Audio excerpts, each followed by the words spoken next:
right, Max. So what's up, my man? Finally get a chance to talk to you. And what's up, man? How you doing? You doing good? Dude, I'm here. It's a So, beautiful day. so I'm we're good. actually we just got to jump into this. This is kind of like a strange interview because Uh, I'm instead of just introducing you right now, I think we need to keep talking about what we were just talking about before we started recording. You're keeping stuff simple, right? Why does keep stuff it have stuff to be simple. so difficult? So go ahead and say your mind, man, because you were going with it. Well, so what we were talking about is, I obviously just put out that book and I got a little bit of negative feedback. And the negative feedback was that it just wasn't detailed enough.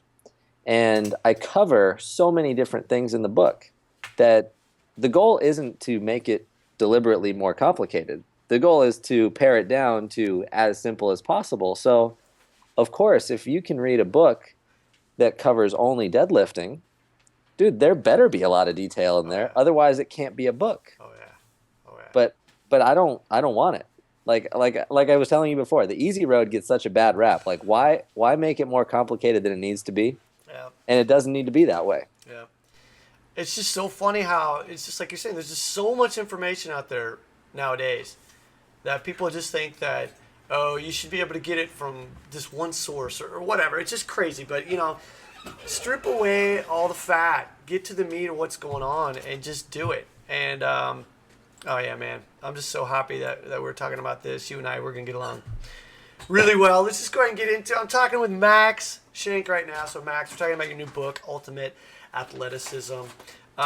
Before we get too deep into the conversation, you tell us a little bit about yourself, your background, what's going on. Do you want the short version or the long You version? just lay it all out there for us. Well, I was born in a small town in San Diego. No, so I got into exercise kind of late in the game, or relatively late, not too late. When I was about 18 years old, and I started as a personal trainer. And the only reason I got the job was because I was the only person who showed up to the interview with a tie and a button-down shirt and Wow. slacks, and every other person showed up in gym shorts and a tank top, right? So the guy hired me, even though I had no qualifications whatsoever. Like literally, the only reason I went in there was because I saw they were paying 15 an hour, and I was like, "Hey, that's a lot better than I'm making doing landscape work right now." So jumped in on that. And when I first started training, I couldn't do one pull up and I couldn't touch my toes. So it was fairly pathetic as far as being a man is concerned. Um, and I just kind of, while I was going to college at the time, while I was working, I just found myself kind of like reading some more books and I didn't hate it. So I just kind of jumped in and several years after that, I was 21. I opened up my gym in Encinitas, California, Ambition Athletics. So we just celebrated our 5-year anniversary last Congratulations. August. Congratulations. And That's good. I mean, I've, that's great that you're yeah, still in business, because let's be honest, there's a lot of people who open up shop and in a couple of years they're done. So, I hear about that all the time. Fortunately, I got a good team around me, and we do a good job keeping people safe and healthy and getting stronger all the time. So that's good too. let's just jump into your book, and wonderful book, Ultimate Athleticism, and focusing on just really four main movements. That's your primary thing in here. And so what I like about it though is that simplicity. And you say, the main goal is complete strength in less time. Tell us a little bit about that. Well, I'm pretty lazy. I liked and I'm ridiculously competitive too. So I've competed in a lot of sports: Muay Thai, Jiu Jitsu, Highland Games, and I'm pretty active with other stuff like wakeboarding. And basically, if there's a way to get better at it and be active with it, I would like to be better at it. And if someone's better than I am, whether this makes sense or not, I kind of hate them just a little bit. All right. So for me, it's all about time management. And I actually went to school for economics and Spanish. Oh, cool. So I'm qualified to sell burritos at fair market value for my job. But basically, I look at it like an economics equation.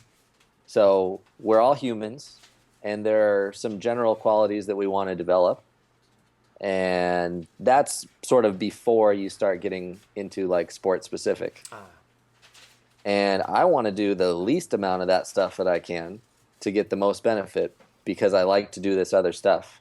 And if I just did back day, going rock climbing or training jujitsu for an hour is probably going to be an absolute nightmare. Yeah. And I'm going to get my face bashed in or my arm ripped off. You know what I'm saying? Oh, yeah. So to me, it's all about efficiency and economics. Yeah. And what I tried to do was, and maybe it's partially because the question I get all the time is, if you had to recommend one book for just general like health, athleticism, longevity, sustainability, that kind of thing, what would you pick? And I didn't really have like a good answer for that because I have the benefit of having, I don't know, an obsessive compulsive personality that loves reading shit. Yeah, right. So that was kind of my goal with the book is like, okay, what should someone do if they don't have a ton of time? They're not a professional, strength athlete. They're not going to get paid from deadlifting. I mean, first of all, let's talk about how many people actually make money lifting weights. And it is a ridiculously low amount. Okay? No, so wait a minute. Hold on. I've seen all the pictures on Facebook. Those people are getting paid, right? Oh, yeah. I'm just kidding, man. I'm just, Yeah. Well, it's weightlifting is right up there with Highland Games. I mean, and I love Highland Games, and I go compete. And, I was at the World Championships last year for the lightweight category. And I believe the winner did get a tub of protein powder. Yeah, it's a high-paying sport. It was pretty, the prestige and everything was worth it. The love from the fan was really kind of amazing. But anyway, basically it's just cut away as much of the fat as possible, make it as efficient as possible, but still make it the best and the most fun too. So what I tried to do was combine some, like you have obviously read, some of that body weight work that's fun and progressive from a skill standpoint, and then take some things that are tried and true like the deadlift, which is very user-friendly, extremely beneficial for overall posture relative to how we are as humans now, and then the airborne lunge, which kind of fills in all the gaps that the deadlift leaves from a lower body standpoint. You have ankle mobility, you have a lot more knee flexion, you got good glute activation regardless, nice single leg balance. So I actually chose the 4 movements very carefully so that they would have like that perfect synergy, or at least as perfect as I could get it. And I think it does. And this is really what drew me to your book is that simplicity, but you're obviously looking at it in the real world situation kind of thing. So it's not just trying to throw a particular exercise out there and say, hey, this is cool, let's try and get it kind of thing. Right.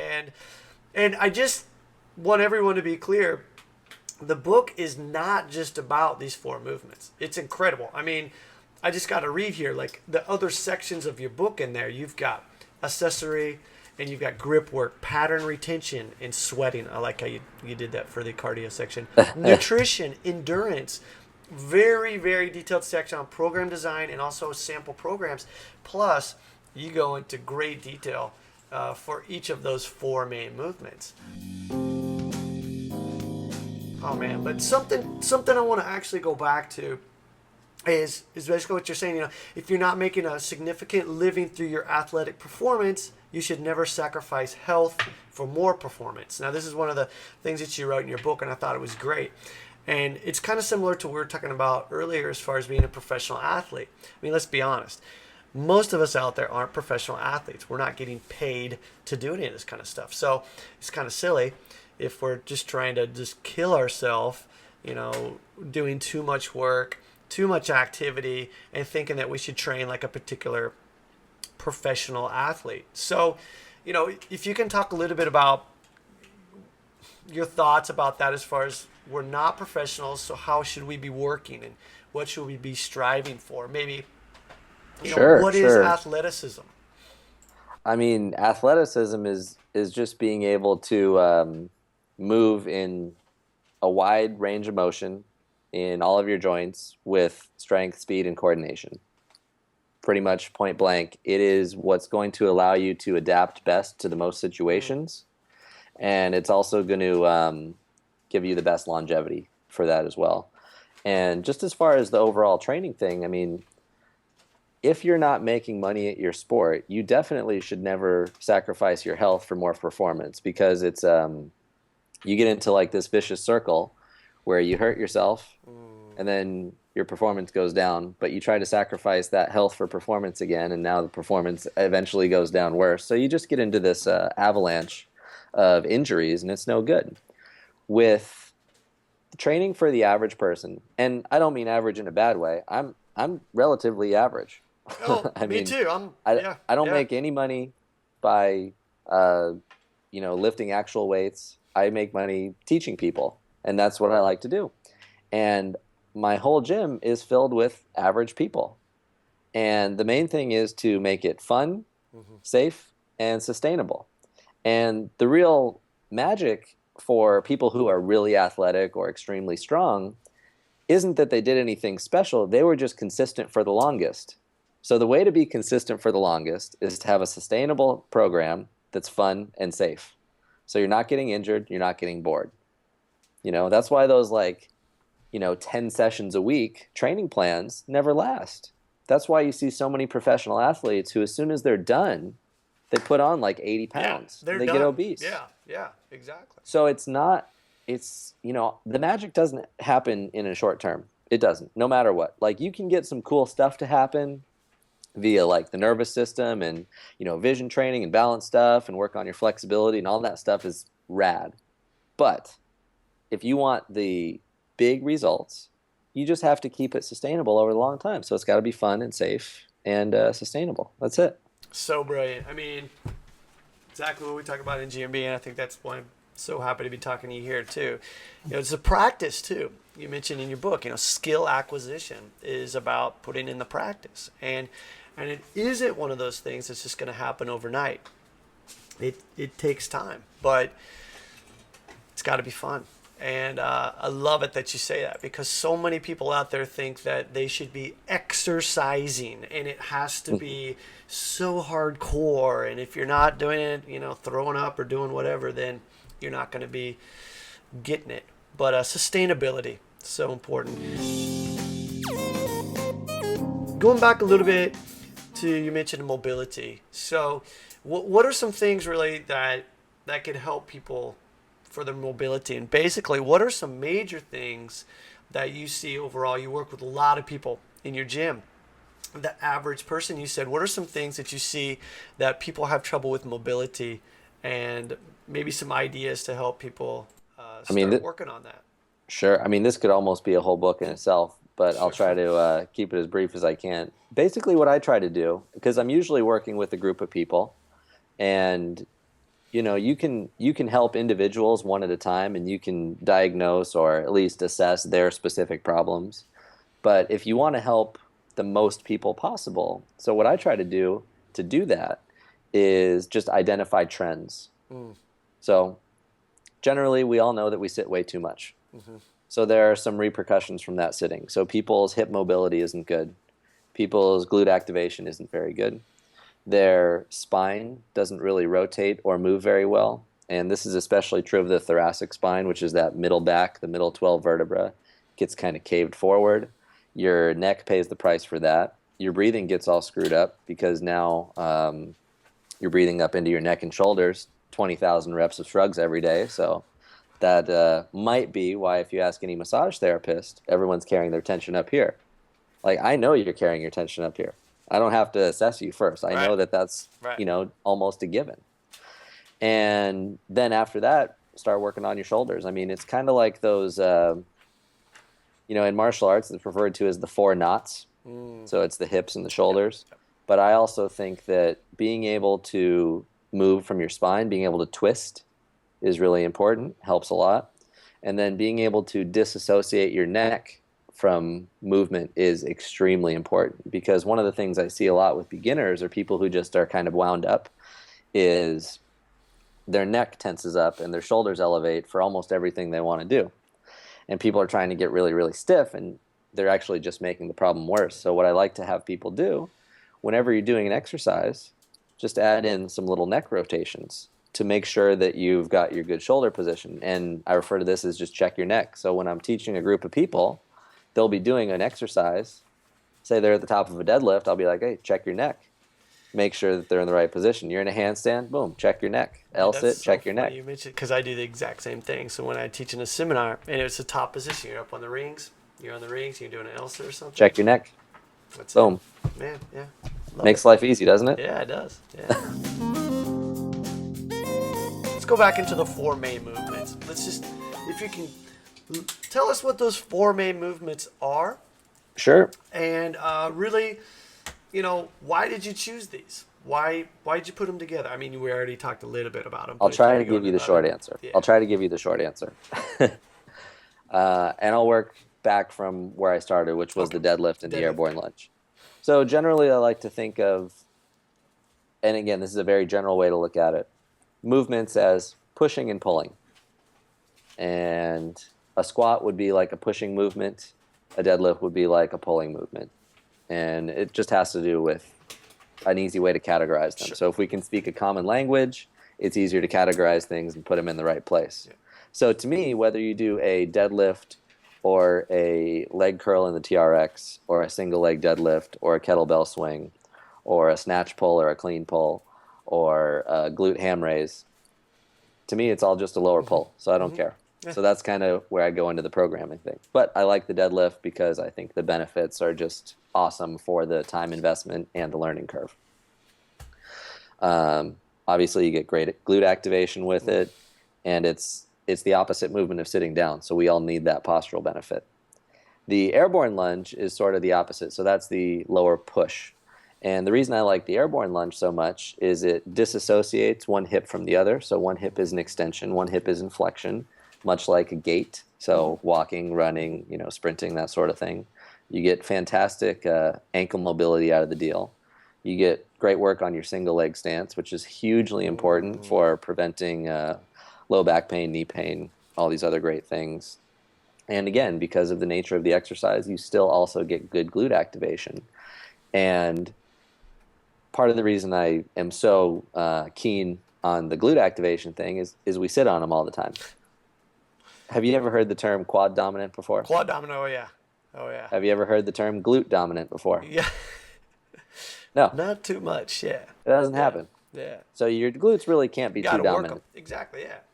So if I can just assume that that's true, that most people will have a tendency to be more quad dominant, I just want to hammer away at the posterior chain for almost anybody. Yeah. And then in those individual cases, then you can maybe do something that's a little bit more quad dominant. And I talk about squats and things like that in the book, of course, too. So that's kind of how those two complement each other for the lower body. Real simple. And if you stick with those, you're very much more likely to avoid things like knee pain and back pain that you could get otherwise if you don't have a good balance training program on the lower body. For the upper body, I wanted to choose 2 movements that just gave you as much bang for your buck as possible. And that's what I'm all about, bang for your buck. That's why I love it. Yeah, when you're writing in the book, I'm like, yeah. And the first one is the L-sit to handstand. It's an awesome movement because your body control, awareness, and proprioception is fantastic. You're moving your body through space. And I always like to do that if I can, because I think you just, without trying, you get a lot of more stuff to work. Yeah.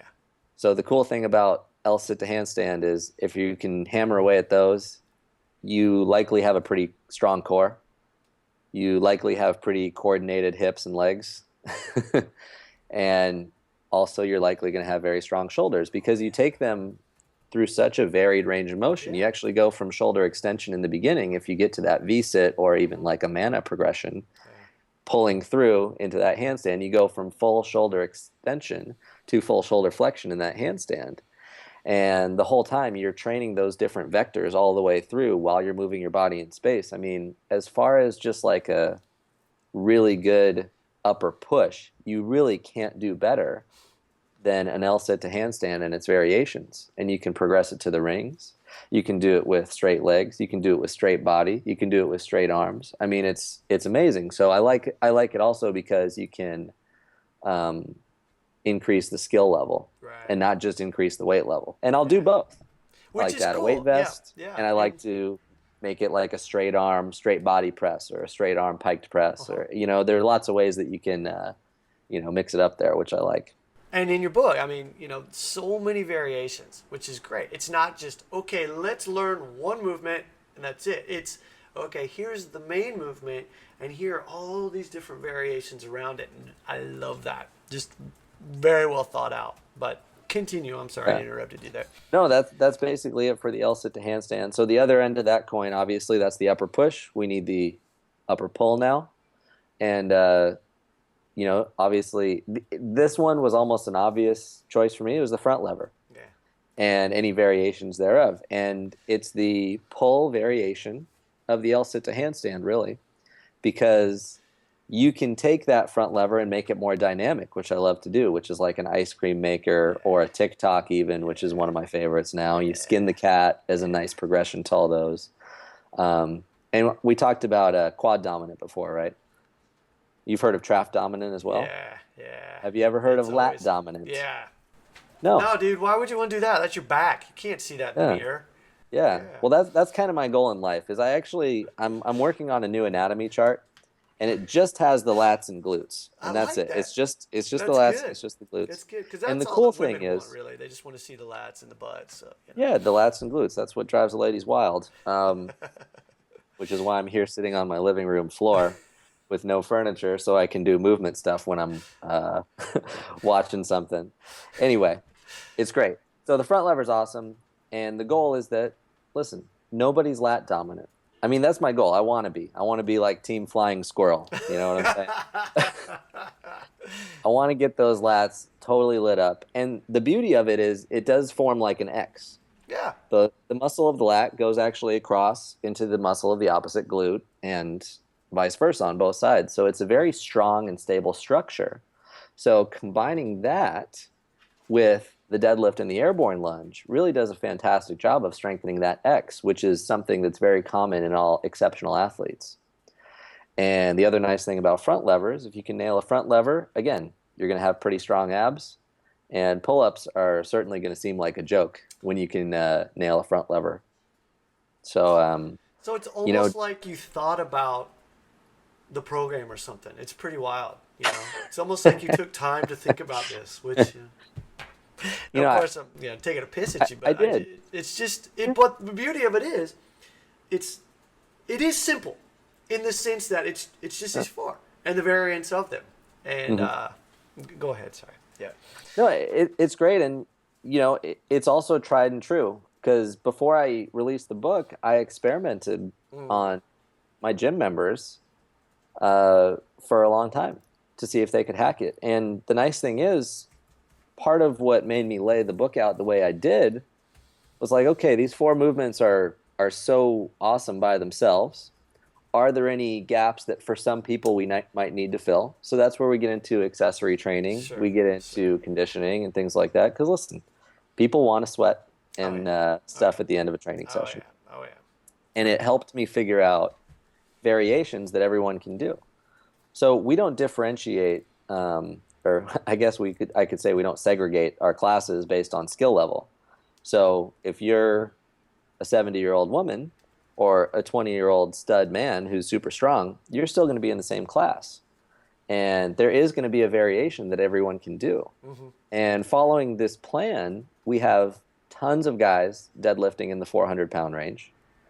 We got plenty of guys in their 30s and 40s who are, again, they're average guys doing L-sit to handstand. We got several people who can knock out straddle lever, full front lever. That's cool. And it's amazing. And it, I hate to say it, but dude, it's not that complicated. Right. Exactly. Right. Yeah. Like, yeah. Why do you have to complicate things? Yeah. Focus on the main things. Focus on the main things. Do them well. And just put in the practice, right? Yeah. It's fun. So. A little bit about skill acquisition. And I just mentioned the practice part of it, but these are skills. And a lot of people might look at the front lever and they're like, I can't do that. But obviously you wouldn't just start with it. But as far as skill acquisition, so what is the way that you kind of look at skill acquisition and how you practice it? I mean, this Still of have to, course programming and going into that kind of stuff, but like, sure, sure. basically, I just think it's a worthwhile endeavor to learn new skills all the time. It's better for your brain. It's more sustainable. It's more fun. And I mean that's the short answer, really. It's good for your brain to do new things, and it's better to, let's say, work on some different L sit to handstand or skin the cat variations for your brain and for your body overall, than to, let's say, just do another set of seated military presses, for example. I mean, for me, and listen, I love to smash heavy weights as much as the next guy, trust me, but I mean it's just nowhere near as fun, I you gotta know, agree with you on that. Yeah. and you're not gaining any new skills. And I like the idea of being able to do new and different things, and it's a different level of accomplishment to be able to, let's say, do that first L sit to handstand Right. Right. than it is to Push more deadlift weight. 500 pounds. Right. Right. Now, and again, I love deadlifting. It's 25% of my four favorite exercise.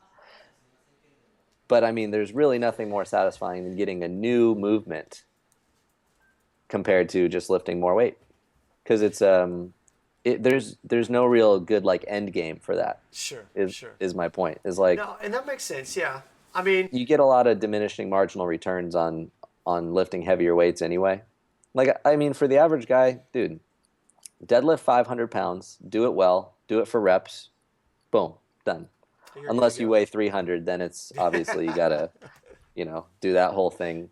But you do get a lot of diminishing marginal returns, and that's an economics term, obviously. But the more you lift isn't necessarily going to correlate to you being a better athlete, which is why maybe I don't go into so much detail about the deadlift. Maybe I don't want you to have this, 50-step checklist before you're allowed to pick up a bar off the ground. If you want to be a good athlete, you probably just need to be able to do it safely and as naturally and relaxed as possible. The goal isn't to lift the most weight. The goal is to be the best athlete. Yep. Efficiency. Yeah. So you don't want to sacrifice being a better athlete for more weight.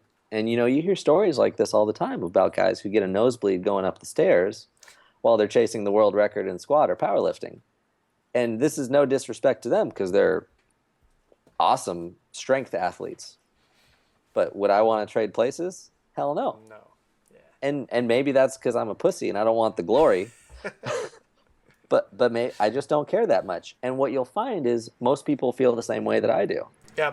And that's another reason that really I enjoy talking with you, because you're looking at yourself about your goals and not thinking that you have to do something just because somebody tells you need to be able to lift a certain percentage of weight and blah, blah, blah. And it drives me crazy that people tell other people I like to think good is good enough, but how good do you really need to be? You just need to figure that out for yourself. That's And an individual journey. It's an individual, right? It depends on your lifestyle, what you're doing, and going back to the martial art thing, I competed. That's what I did. I just competed, over here. I mean, I had to be pretty damn good. And my life revolved around that. But when I retired from that, now, I get on the mat and I roll with somebody. I mean, it's cool. I'm good to go. I don't need to train the way I used to train. And so, that's another thing about your book that really jumped out with me, is you're saying it's okay. It's okay not to have a particular deadlift, 1,000-pound deadlift, if maybe you work at an office all day and you're sitting down.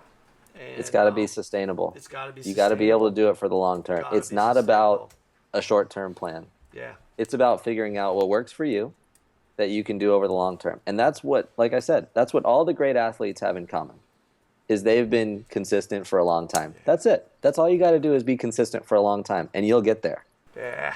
Yeah. That's love it. it. Love it. I love it. Hey man, listen, where can we find out more information about you? Of course, we will have the link to your book and everything like that in there, but what about seminars? What about some workshops, homepage? Where can we find out more info about you? The easiest way to find me is either, if you're looking at the book, ultimateathleticism.com. Find all the information you need there. And then the other one is just my name, maxshank.com, and I'll have all the information about some upcoming workshops that I'll be teaching. I'll be going over to Europe in the summer, and I'll be teaching all over the place. So Great, man. hopefully I'll find you there That'd at be some point. sweet. Yeah, no kidding. Yeah. No kidding. Hey, man, I want to say thank you so much for talking with me. And I'm really looking forward to actually following up and having another chat sometime. So, Dude, I would love that. We don't have to to record it for everyone either. It can just chat. It'll be our little private chat. So, yeah. All right, man. Thanks again. All right. Thank you, man. Take care. For more great info, join us over at gmb.io. And be sure to check us out on iTunes and YouTube.